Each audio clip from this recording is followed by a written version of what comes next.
السلام عليكم ورحمة الله وبركاته. كسو دو محسن اوفيشال جنرال.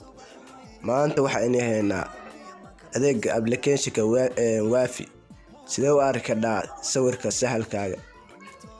waafi waan soo furanayaa abkaasaan ku dhufanayaa goortan ku dhufto waa sidii hore aad u isticmaali jirtay oo kale laakiin wax yar buu ka duwan yahay. waxa ku dhufanaysaa meesha ku qoran tahay money. waxa gelinaysaa password-ka sahalka binkaaga gelinaysaa.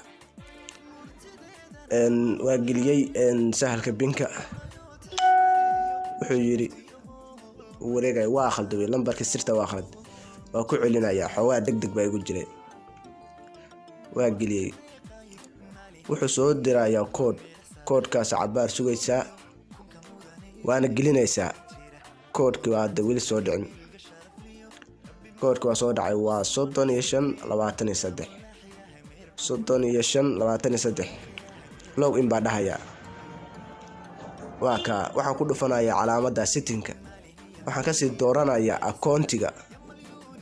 waa u jeedaa sawirkeygii meeshu saaran yahay iyo magacii oo dhameystiran. waa ka sawirka waa hor galay asxaabta hala yaabinina. waa ka casharka siina share gareeya hadda u baahan tahay sahalka sawirka ku saaran halkaas ka fiirin kartaa. aad iyo aad baan islaam. Assalaamu calaykum waraxmatullaahi wabarakaatuh.